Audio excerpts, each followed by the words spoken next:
Hello, I wasn't going to do a review today because I've got like 6 days off in a row now. It's just the way the rota's worked out. But I thought, no, because it's alright, I'll do one in the morning, I'm a bit tired tonight. That's the reason why my reviews have been really slow recently. So no, bad ugly, very bad ugly. So I'm going to do a review, and because again I've been letting things slide, I'm not completely up to date with what I have and haven't reviewed. Tomorrow I'm going to sit down and sort of go, okay, well, how about that? Get things that I want to review, put them in a stack, and then go through. Go, have I reviewed that? No. Yes. Right, take that out. Sort things out. So for now, unfortunately, we're going to have to do something new. Unfortunately, he says. So we're going to review Power of the Primes, Punch, CounterPunch. Because at least I know I haven't reviewed him. And here he is. And he's got the little Power of the Primes armor thing on. It's the same one as Jazz apparently, so look, it's a nice big jet engine, and you can take that off and not worry about it. He doesn't do the whole arm thing, so you don't need it. And this is a very nice car. If you go on TF Wiki, as I did, and look for him, in the toy description it will say, it's got the front half of this car and the back half of that car. I'm not a car guy, I'm sure this should be aware by now. All I can say is, well, that's pretty, isn't it? And it is pretty, and, it's quite nice, yeah. Brake lights, look, the brake lights are painted, yay! No license plate though, but, whatever.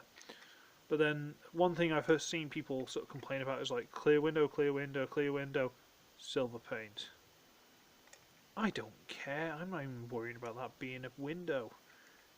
It's a car, it's pretty, they've got red trims on it. Look, it looks really neat. And it doesn't roll very well. There's also concerns that you're going to scrape things off underneath, so apparently this is not much of a rolling car. Just go, that's neat, and then transform it again. Don't try and roll it because you will damage paint, is what I've been told. If you're wondering about these two guys, pay no attention to the man behind the curtain. They're just letting some floor polish dry. Last night I did the Dragon mode floor polish, all the joints on that. Now I'm doing the individual robots, so pay no heed to them. They're not part of this review.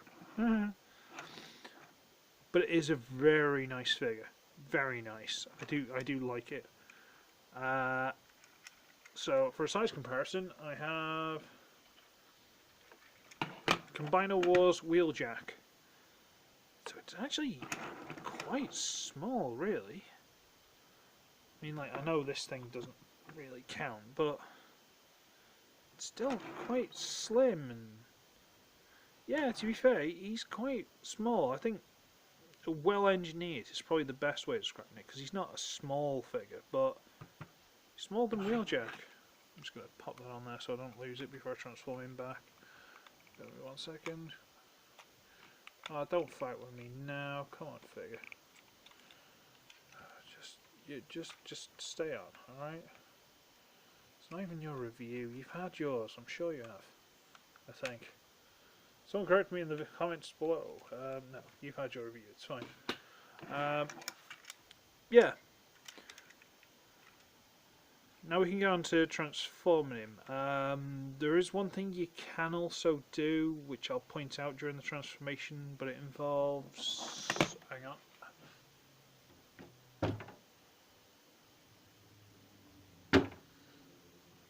This one, which is... Where's the box? Primer Prime, Warrior of Light. It's another one of these stupid Titan Master things that doesn't actually have a face, and it's a thing that exists. Yeah, that's my thoughts on those. I'm getting sick of them now. There's no need for them. So I'll point out what you can do with one of those if you're so inclined during the transformation. But as everyone knows, this is Punch stroke CounterPunch, which is to say he's a double agent. So he's got an Autobot robot mode and a Decepticon robot mode. The transformation kinda automatically puts him into Autobot. It's just easy to go straight into Autobot. and then we'll do Decepticon afterwards. Okie dokie? Okie dokie. So we're going to wriggle these window bits first. There are tabs in the front there. Can you see the little blocks? Those tab in the front. So we're just going to wriggle these loose a little bit. Just they aren't there. And then we need to split all of this behind the bumper up to the bonnet. There. I'll bring the camera up a bit so you can see what I'm doing. There we go. Right. We need to split all of that. We shall split, and we shall split, and we shall try our best, and we shall mend it, we shall fix it, we can stick it with glue. Why am I doing that song? I don't know, but there you go. Right, there we go. It opens like that. Yay! And now it's something from Mask. Because that's basically what Mask did. Right, okay. And now, all of this hinges basically on this back middle piece of the bumper. This bit here. And it'll just hinge. It does. See? Hinge all the way down there. And hinge all the way down there. Like that. Yay! And you know what? They've come a long way in getting rid of car kibble on figures, and I really do appreciate it. Ever since the glory, the pure glory of Transformers Prime Viacon, they're still working on it, and it's not perfect, but it's definitely good. And that is, you get the front bit of the windscreen, you fold it in, and you get this piece, and you fold it in, and it sort of just about tabs in, or just clicks, it goes there, it doesn't stay, but it goes. And you get this, and you just fold it in, tab it in.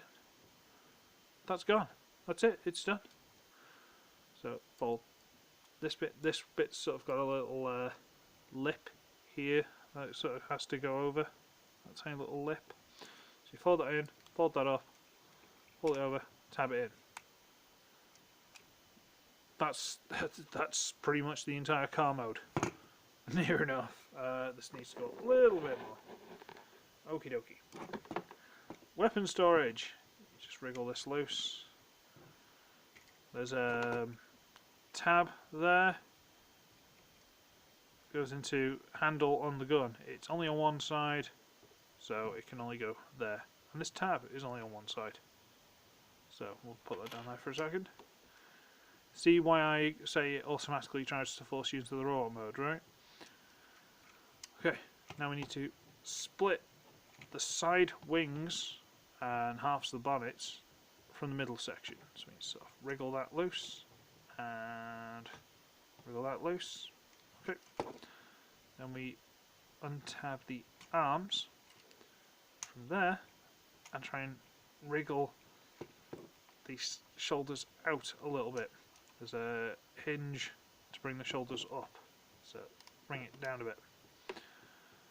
Now while we're here, we want to get this section and fold it, and it will bring with it this piece out. And that, for car mode, this hollow here, is apparently where you can put these. Apparently they're supposed to be able to sit in there and sort of drive. Doesn't seem to want to fit though, but whatever. At this point you fold the very front of the bonnet in, fold that in, and close it up. And that's all your middle bonnet thing done. Now we're into fighting with the shoulder pads, basically. We need to get this and wriggle it and get it up like that. And this is one of the most complicated apparatus for what little it does I've ever seen, ever. There's this middle piece, which is a hinge for the top and hinge at the bottom. This piece rotates, and there's a piece in there that rotates.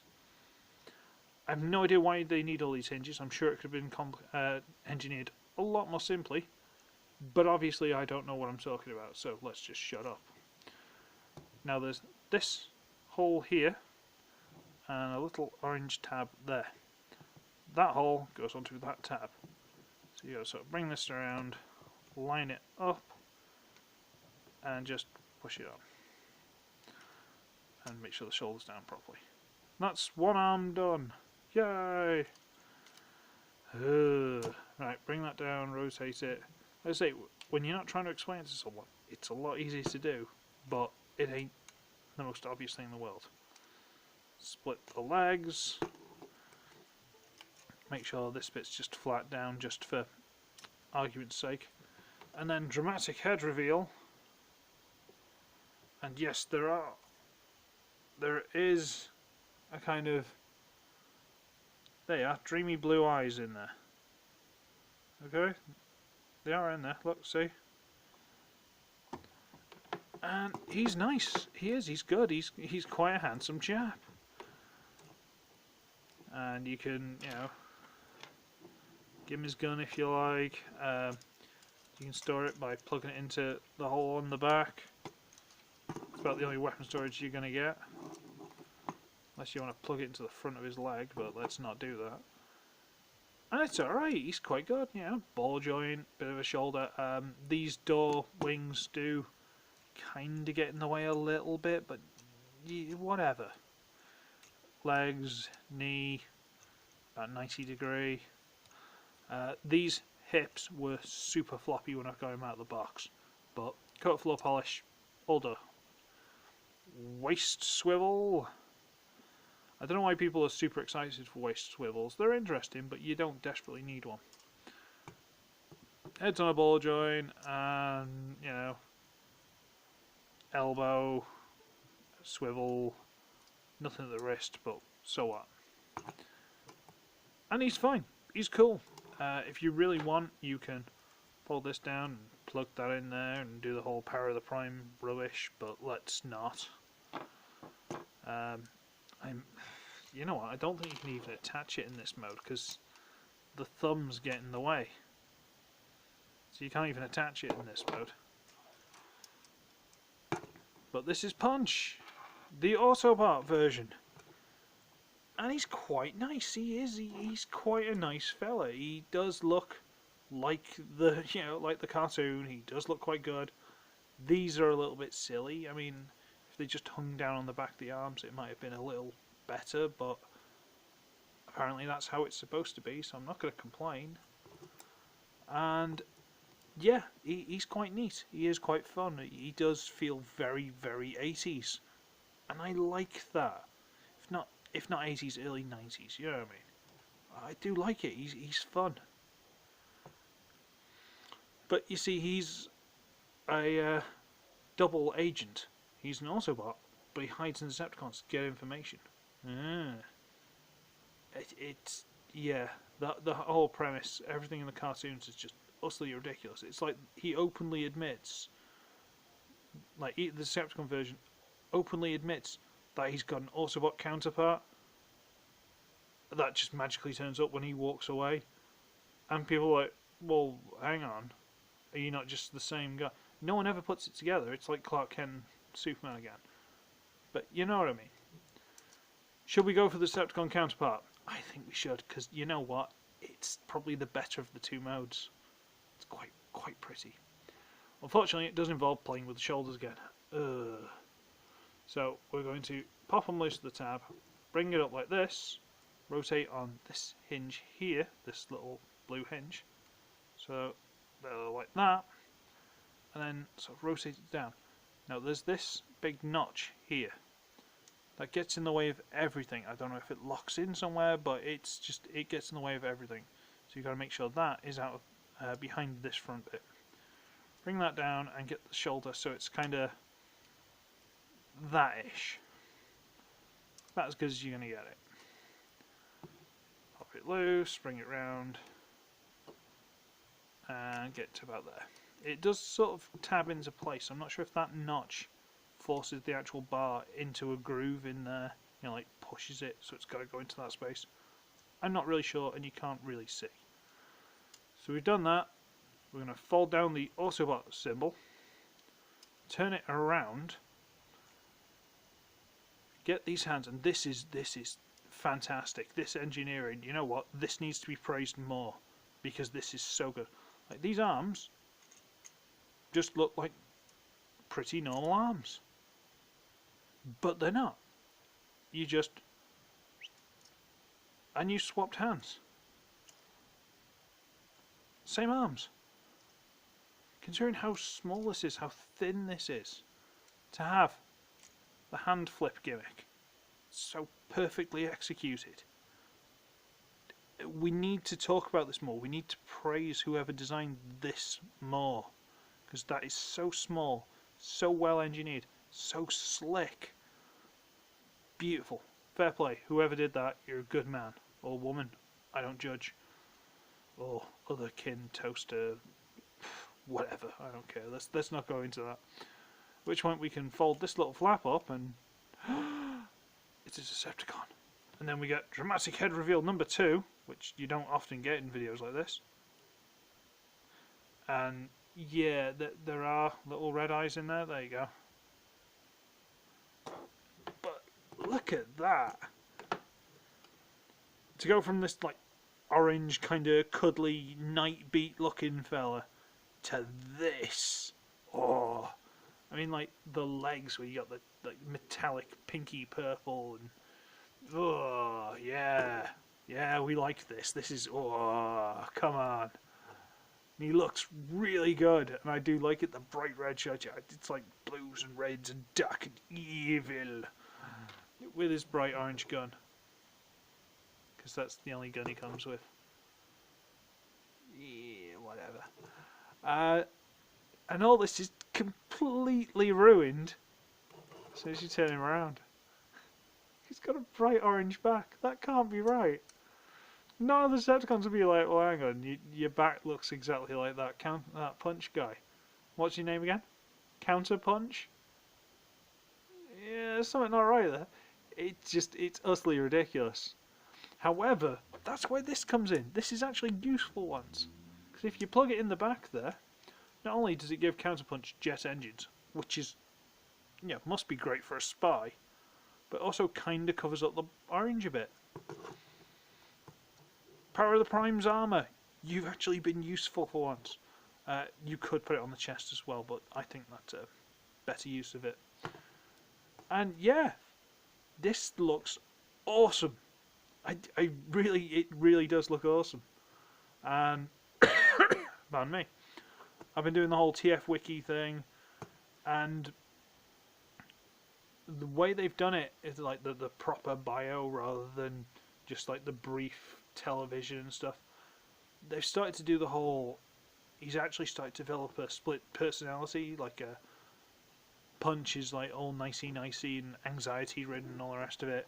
And CounterPunch is extremely violent, and even other Decepticons kind of like, yeah, no, I don't want to waste my time with you. You're just gonna kick off. You're gonna start a fight. Let's just stay away from him. So he's like proper Jekyll and Hyde. I love that. I do. He's great. He is still all Autobot. Don't get me wrong, but it's just like, I love that. I'm sorry. He's a really nice looking figure. Really nice. And they've got, you know, you've got to dig for it, don't get me wrong, you have got to do like the wiki and stuff, but when you find the character, that's something that certain figures might be lacking, but we'll worry about that at a later date. Size comparison. Power of the Prime's Jazz. Wow, this light is making Jazz look super bright. There you go. So, you know, he's about average-ish deluxe size. Age of Extinction Bumblebee. He's about average deluxe. And, you know what? He is really good. I mean, the prices might be a bit depending on how much you pay, because I think I paid like 40. Who was it who told me I had to get this? Was it like Transformers and video games? So, one of you guys told me I should get this, so it's your fault. It's your fault. I'm not going to blame you for it because I love him, but it's still your fault. Yeah. So that's it. That's 20 minutes of me talking about this guy. Oh, I did the shoulder fix. And if you're wondering, you don't need any screws. Basically, you need to prise these two sections apart, the blue from the orange, and the head section. Actually, this blue bit actually hooks over like a hook. You know, it hooks and grips. So as you're doing it, you just need to pop that over, and basically this entire piece will bend. This entire blue piece will bend at the hinge here for the roof section. And apart from the fact that these tabs here weren't lining up with the slots very well, one of the main reasons I've realised that I desperately needed to do that was, I'm not sure if you can really see it, but that little white crack there by that hinge. That's because when I'm trying to get the vehicle mode, all the bonnet pieces to line up, I'm sort of pushing the fold-out roof bit, bonnet bit, up a bit higher, trying to get them to balance, and I was starting to crack that. It's not super obvious. I can't even feel it, but I can see it, and I know it's there. And it's not a deal breaker. It doesn't ruin the figure or anything. But if you do it, literally just get the piece out, turn it over, and put it back in. Don't go messing around too much. All it does is it allows the it allows the arm to go kind of further in than it would normally. Normally it sort of stop about there, out of the box, whereas it needs to go that little bit further. And that's basically all it does. Which sounds weird, but it does work. Because, you know, mine's a lot better since I've done that. So yeah, this is 316, I think. I've slowed down a lot, I'm sorry. But like I say, tomorrow I'll have a look through, see what I've reviewed, see what I haven't, and I'll start trying to get some sort of vague idea of what I need to start getting on with. And things should be dried, and I'll have words with them. Look, a Titan Master. Oh, sorry, a Prime thing. Whatever. She's going to go back up there with Megatronus and stay there. See, now I kind of really want Repugnus to go with to Inferno, or can't remember his real name. Whatever it is. But if I get them two, I'll then need Repugnus. It's not Repugnus, Grotesque. And that's where it gets expensive. So if anyone wants to gift me those no, you whatever. So I'm going to call it a day, and I'm going to go and pretty much go to bed. So, I shall be ugly, I shall be wretched, I shall see all of you tomorrow. Bye!